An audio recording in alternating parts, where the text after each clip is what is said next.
Bom dia, Sandra, e agora ponho-me nas suas mãos, porque começar estas coisas nunca é o meu ponto forte. Ok, então bom dia, Paulo. Fomos convidados para refletir um pouco, partilhar as nossas impressões e, sobretudo, o nosso olhar para o fenómeno das chamadas fake news, não é? Ou seja, diariamente somos confrontados com uma grande questão. Aquilo que nos chega, sobretudo nos nossos telemóveis, através da internet, é verdadeiro ou é falso, não é? Temos todos os dias uma espécie de missão de desconfiarmos daquilo que nos é trazido como informação, a mais variada. No meu caso, interesso-me mais pela política internacional, mas também interesso-me os fenómenos de sociedade, o que acontece no resto do mundo. Também, enfim, interessa-me, por exemplo, estamos num momento de regresso à escola, interessa-me muito, enfim, questões de educação e o que é verdadeiro, o que é falso. Temos um desafio diário cansativo, não achas? Muito cansativo e, sobretudo, era algo a que não estávamos habituados, porque tínhamos sempre a consciência de que haveria uma moldura desse debate público que seriam os meios de comunicação social tradicionais. Eu ainda tive a sorte de viver um bocadinho desse tempo. A sorte ou o azar, porque depois estas coisas também têm sempre lados positivos e menos a preto e branco. Sim, Janela sobre o Mundo é fantástico, não é? Aquela Claro. que temos hoje. Eu também vivi o tempo dos mídias tradicionais, não é? É, onde podíamos passar horas a ouvir reportagens na rádio sobre uma guerra, o que se passa hoje é diferente porque temos aquele paradoxo que ainda não compreendemos bem, creio eu, que é termos a maior quantidade de informação ao nosso dispor. E todos os estudos de opinião e estudos científicos demonstram que estamos cada vez menos bem informados sobre o que precisamos. E é esse o paradoxo também que nos traz aqui hoje, não é? Mas aquilo que referes sobre o jornalismo, não é? Que te diz respeito de forma muito direta, é para mim, se calhar, falando de fake news, ou seja, de desinformação, de informações distorcidas, falsas, erradas, mas com intenção, não é? Portanto, estamos a falar daquelas informações que não são factuais ou são contrafactuais, mas que servem intenções que não são positivas, não é? Servem os interesses de alguns, não é? E muitas vezes políticos, a verdade seja dita, não é? Basta olhar para a Rússia neste momento em relação à Ucrânia. E, por acaso, a propósito aqui desta conversa que temos hoje, houve um grande programa da RTP, o É ou Não É, Sim. da semana passada, não sei se viste, sobre Jornalismo. o jornalismo. Eu achei que aquilo estava mesmo fantástico, sobretudo a pensar na conversa que estava marcada para nós termos sobre esse assunto. E, de facto, o jornalismo aqui é uma peça mestra para qualquer cidadão, porque o mundo chega-nos filtrado pelos mídias, não é? São um intermediário. E parece-me, não sei o que é que achas, que a grande dificuldade é no momento de que a notícia é dinheiro, não é? Portanto, estamos a falar de um bem comercial em que tem que, cada vez mais, temos de ser os primeiros. O digital obriga muito a esse ritmo, não é? Dos jornalistas serem muito rápidos.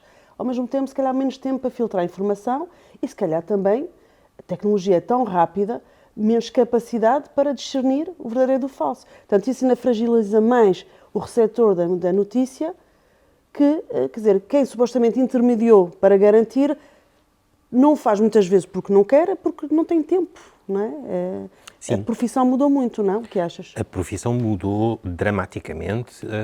Há até aspectos que eu considero que são decididamente contra aquilo que a profissão sempre foi e nomeadamente, isso que a Sandra acabava de dizer, o facto de termos uma coisa que eu acho que é impossível, que é notícias 24 horas por dia, 7 dias por semana.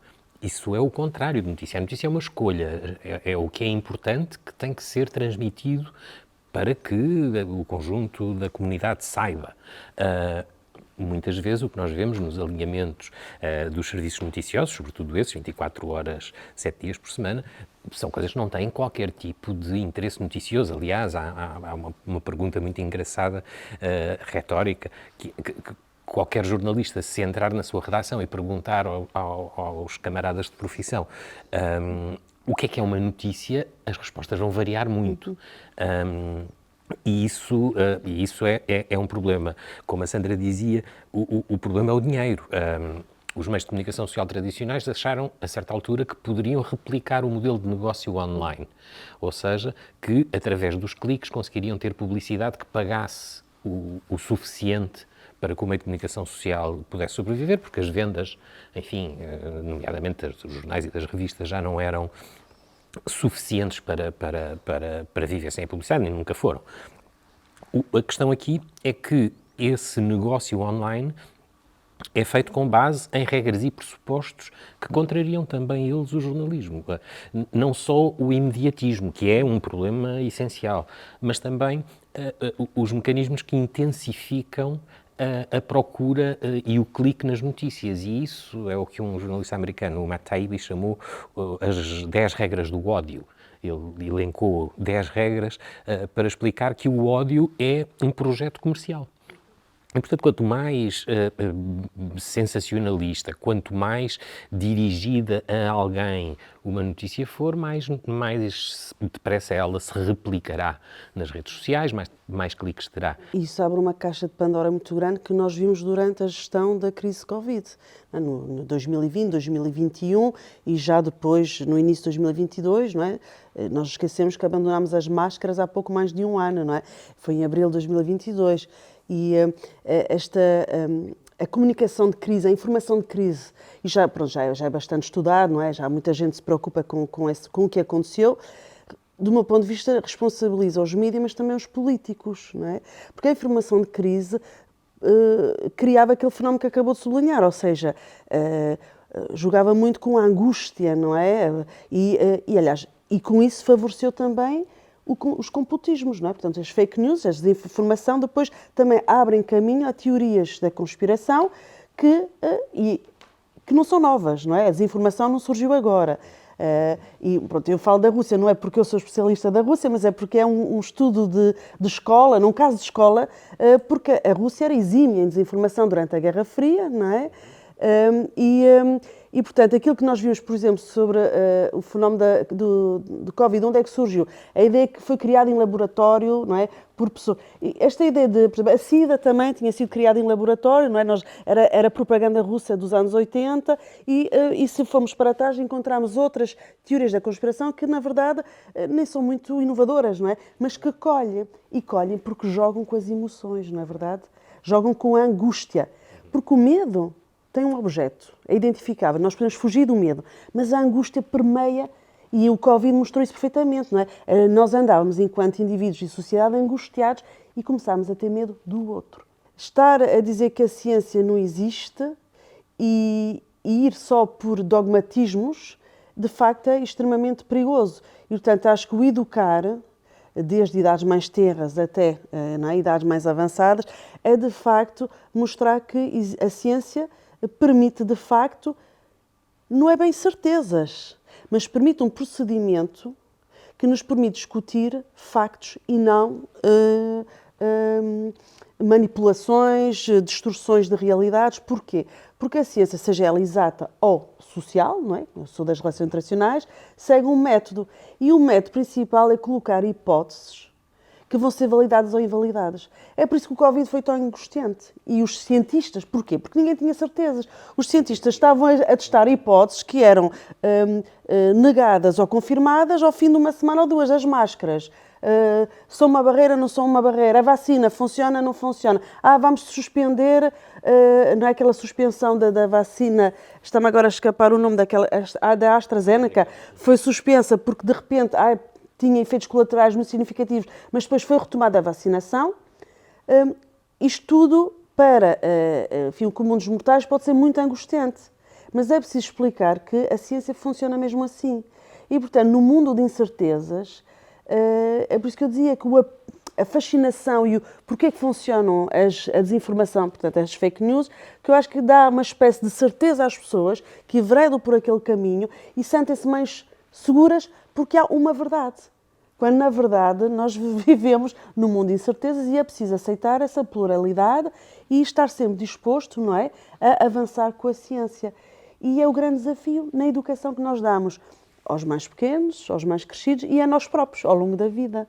É verdade, Sandra, a educação é o ponto fundamental e a educação, eu temo há muito tempo, desde que comecei a trabalhar no assunto da desinformação, que ao contrário do que eu pensava e do que muita gente pensava no início logo, de que o jornalismo era a vítima das campanhas de desinformação, porque haveria aqui era posta em causa a qualidade da informação que o jornalismo tradicional praticava, mas rapidamente percebi que o objetivo não é apenas esse, é também o de colocar em causa aquilo que o próprio método científico e a própria academia fazem, porque vemos crescer cada vez mais esta oposição, chamemos-lhe política, só para simplificar, entre ou a crítica a certas áreas de estudo, a crítica a certos trabalhos académicos que são, do ponto de vista de quem os critica, enviesados, ou tentativas de cancelamento histórico, ou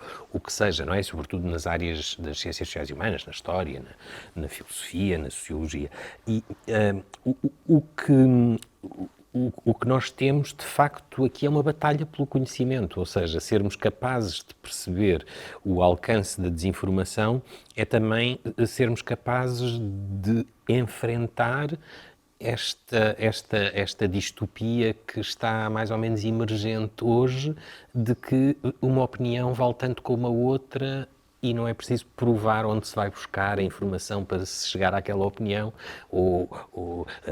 eu tenho tanto, que é o que eu ouço muitas vezes, e ouvi quando entrevistei criadores de sites de fake news em Portugal, um deles aqui relativamente perto, em Santo Tirso, que dizia que criava sites de fake news porque a informação que recebia de todos os órgãos de informação e tudo o que ouvia os especialistas, os académicos comentar, era enviesado para o lado que ele queria combater. E, portanto, criar fake news era para ele uma forma de libertação desse jugo que era a informação factual. E, portanto, isso é de facto o que nós temos que ter em conta quando discutimos isto.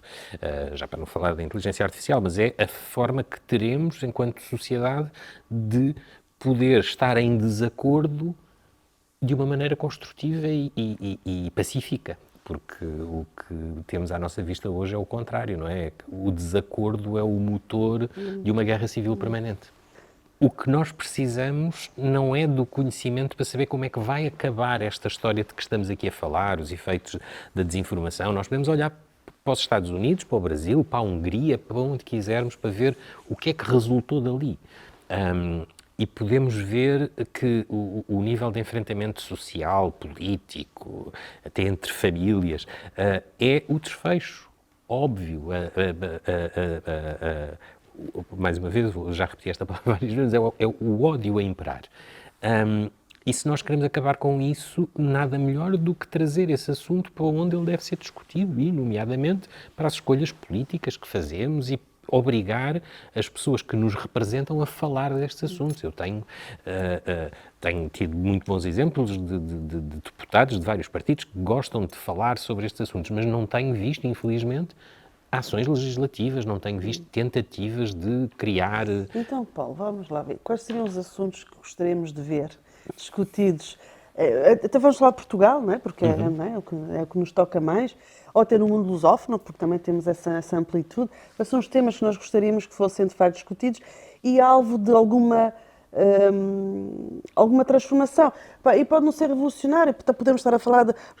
Quando a ecologia entrou como obrigatório tema de conversa com os miúdos, para os meus filhos é muito natural reciclar, ter cuidado com o consumo de água, pensar, não é, de que tipo de impacto é que temos no ambiente em que vivemos. Sermos mais poupados nos recursos que utilizamos. Eu tenho crianças pequenas, para eles isto está no ADN deles. Não é assunto, é comportamento.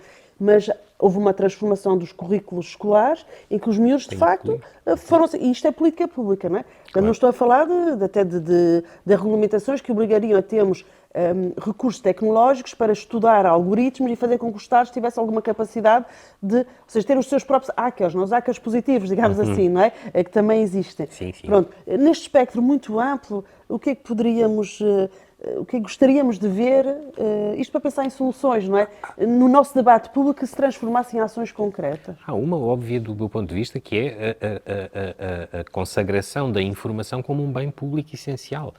É completamente necessário que o Estado tenha políticas públicas para um bem público como é a informação. E não Por tem. exemplo, uma parte do nosso imposto ser utilizada para financiar a informação independente? Projetos exemplo, que não sejam baseados no negócio, mas não tenham fins lucrativos, Por exemplo, eu defendo isso e defendo até que não deve ser o Estado diretamente a fazê-lo. Deve delegar numa universidade ou numa fundação Gulbenkian, ou no que quer que seja, que esteja apetrechado para o fazer, essa atribuição concreta dos apoios. Mas não estou apenas a falar de apoios, estou a falar de medidas legislativas que consagrem direitos, que criminalizem ações como algumas das que nós temos vindo aqui a falar, e nomeadamente a recolha indevida de dados privados, etc., que têm já uma regulamentação europeia muito importante, mas que tem que ser aplicada nestas circunstâncias em que temos vindo a falar e, sobretudo, da forma como nós não sabemos sequer o que é que... O principal problema, para mim, na campanha de Trump e nos Estados Unidos foi debatido, mas não foi debatido assim tanto como eu gostaria, não foi tanto o de haver uma segmentação da publicidade política de Trump anti-Clinton direcionada para aqueles estados onde as pessoas estavam mais indecisas ou com mais capacidade, porque isso é absolutamente normal, e se nós formos a ver na publicidade política no Facebook em Portugal, os normais partidos políticos portugueses também fazem isso, não é? Ou vão apostar mais em anúncios para o Algarve, se o Algarve tiver... É o alvo, não é? É um alvo por razões que as sondagens revelam, etc. Não foi tanto isso, foi nós não sabermos até hoje como é que o Facebook permitiu à Cambridge Analytica que, parênteses reto, não fez só aquilo nos Estados Unidos, fez aquilo em Trinidad e Tobago, fez na Ucrânia, fez em todo o lado. Na Alemanha, talvez. Na Alemanha, fez em todo o lado, e não era uma empresa russa, digamos assim, era uma empresa ocidental, uma empresa britânica, que foi criada por altos funcionários do Estado britânico quando foi criada. Portanto, o que nós estamos aqui a falar é da capacidade... A campanha do Brexit também A campanha do Brexit, exatamente. O que nós estamos aqui a observar é que há uma apropriação indevida do espaço público por parte de empresas privadas que têm lógicas que têm que ser contrariadas. E nem há nenhuma contradição na regulamentação do que pode ser o espaço online do que era, por exemplo, a regulamentação na televisão. A televisão era um conjunto finito, licenciado, de operadores, que não podiam transmitir tudo. Tinham que transmitir algumas coisas, não é? Programas nacionais, não podiam transmitir pornografia, enfim, havia restrições, e ainda há algumas restrições, ao meio. Porque é que não pensamos quais seriam as restrições adequadas a este meio que agora é completamente dominante? Porque todos os estudos nos mostram que a grande maioria dos cidadãos na Europa e no mundo já consomem informação só através de mecanismos online. Sim. E, portanto, é essa ideia que eu sei e que parece contraditória, porque quando a internet surgiu, nós todos louvámos a capacidade que ela teria de nos igualitarizar mais, de nos democratizar um acesso a coisas que só estavam ao alcance de poucos e poucas pessoas. Mas o que nós temos hoje é que pensar com muita seriedade e com muita sensatez também na forma de criar regras comuns para que os problemas não cresçam. E, como sempre, prevenção, e a prevenção faz-se através da educação para a cidadania, nomeadamente digital, não é? Exatamente. Embora tenha havido tentativas de fazer isso, creio que esse é o caminho que devíamos começar.